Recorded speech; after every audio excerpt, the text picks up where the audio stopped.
I totally remember interviewing Marilyn Manson.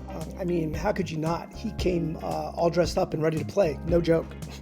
But what was interesting about this one is that he was actually doing interviews to help promote his friend, writer, director Harmony Korine's new movie Gummo, which, Marilyn related all too well to. So we chatted in a screening room on Sunset Boulevard, and he brought along his friend Easy Mike of the Dust Brothers. You know the Dust Brothers, producers behind a lot of great music from the Beastie Boys, Beck, and two of my favorite songs, Bop by Hanson and Tortured Man by the king of all media, Howard Stern. Shout out. Boy, they got range. And so did this classic conversation. As you will hear Marilyn talk about the movie, weed, sniffing glue, his mom wiping his ass until he was 12. Not whipping, wiping, you heard me. But we talk music too, so this is a fun one. Press play. Marilyn Manson interview 10/15/97. Test 1 2 3. You got Marilyn and security in the house. How you doing? I'm just gonna get a level. I'm doing good. Doing good. Mike, how you doing? You doing all right? I'm doing all right. Good. I'm just throwing some love out to you as well, since you're in the house. That gets appreciated. Marilyn, let me ask you the obvious question. Is why are you throwing your support? I don't know I didn't know that you had any connection to this film at all. So give us a little insight to why you're here. I think Gummo will be up there with Pink Flamingos and Over the Edge. And I think it's one of the best portrayals of white trash that's been ever made. I think Harmony is really someone to look out for in the future, a true genius. And whether, wherever that inspiration comes from is up to guess, whether it's drugs or sniffing glue or just his experience in Xenia, Ohio, which is nearby where I grew up, is kind of irrelevant. He's made a great movie and I support it. And I think it's I would say it's one of my most favorite films of all time. And I haven't got sick watching it after 3 or 4 times. What's funny to me is that this is a film that's, I know apparently for Harmony it's somewhat autobiographical, but apparently you've come from that area as well, like you just said. Any any relating in that aspect, or? Well, there's just a lot of desperation growing up in a place like Ohio, and the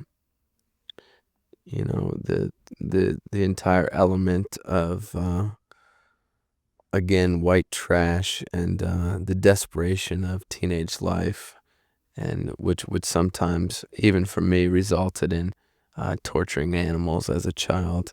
Some people have grown up to be serial killers. Other people have grown up to be Harmony.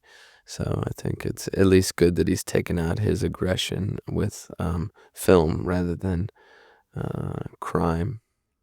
But some people may think his film is a crime. I don't know, but I think it's beautiful. Well, it's gonna get attention just like his last film as well. It's good also that there's somebody else out there that will piss off the Christians more than I did. So that makes me feel good that some of the weight can come off my back.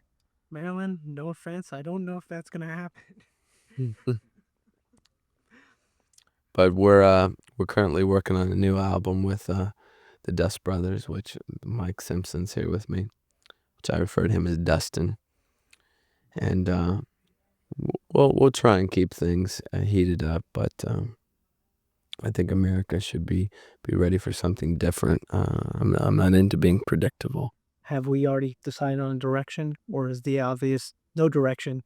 Or well, Dustin here has advised me to smoke reefer, which is something I'm not really familiar with because I've always been more associated with hard drugs.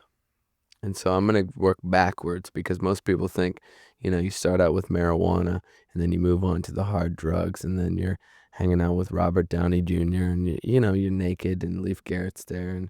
But for me, I'm going backwards. I started with Leif Garrett and I'm going to the bongs. I tried smoking a bong the other night and it hurt me.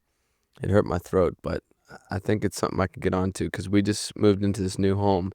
There's a fireplace, which I've never had. So we're going to get bales of marijuana and we're going to get on the roof and we're all going to inhale it. And then we're just going to like improv, jazz, jam. And I think that's what the album's going to be. It's kind of going to be a jazz improv album. Hey, Mike, did you get the Leif Garrett visual like I did? Oh, I've seen it in person, so. I mean, that's a good visual there for you. I know the poster. All right, there you go. This film is quite the shot beautifully, as well as your videos as well. They've been taken on a life of their own in that aspect. What about your passion for film? I mean, does that mean? I mean, it seems like you're supporting film here. Your videos are very visual. Did you have this? Do you have this? I mean, my first love has always been movies. The brief time that I went to college was to major in theater and journalism and filmmaking, but I ended up making music instead. But I think I'm approaching a lot of other different projects, but I would actually be very interested in working with Harmony, because he's very passionate about what he does, and he likes sniffing glue, which I've got nothing against. Was that boring of a question? I mean, I thought I was just getting the. Oh, cool. All right. Yeah, I thought we were in the mix there. All right. What about as far as acting? A lot of people I know because I read a lot. They say that a lot of what you do is somewhat theatrical in itself, anyway. So, is that a thought? Well, for me, what isn't an act? I think everybody is acting in their own way, particularly when you come to Los Angeles. Even people at McDonald's, when they sell you a cheeseburger, have a special way of saying, would you like a Coke with that? So I think everything tends to be an act.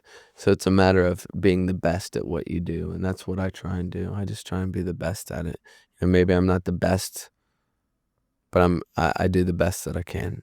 So if I approach acting, that would be my attitude. All right, there's two last questions. The one is you've had a nice little ride. I mean, I'm kind of hip to your whole career, even from back in the '80s as well. But I mean, if you can call it a career, you know what I mean. But as far as you've had an extremely nice ride lately.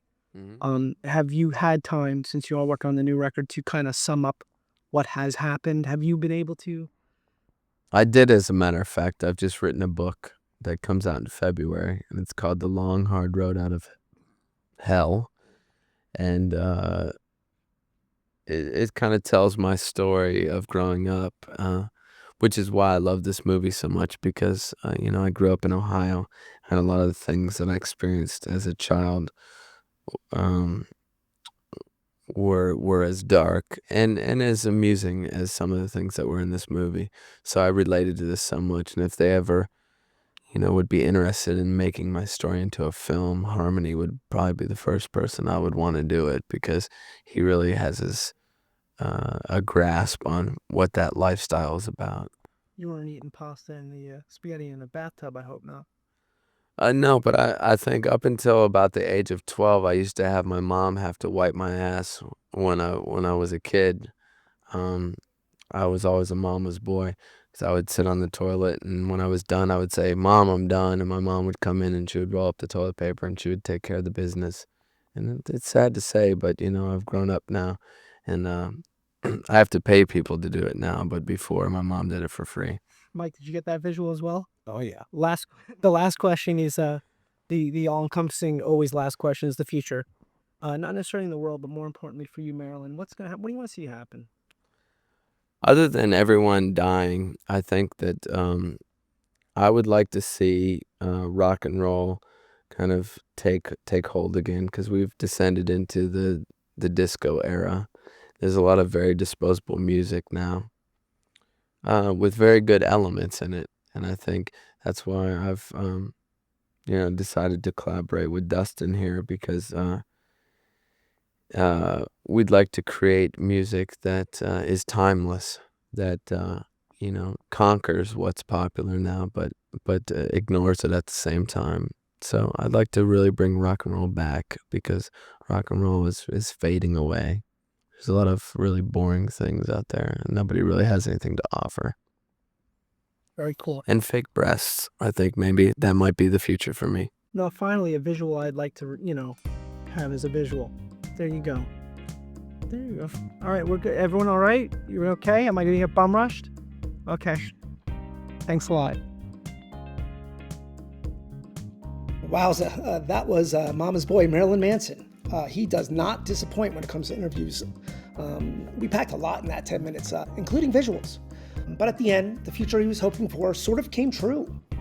He's still making music and touring 2 decades after this chat, so we're just getting started, kids. We're mining the vault. So if you likey, hit subscribe, tell your friends about classic conversations, podcasting before podcasting.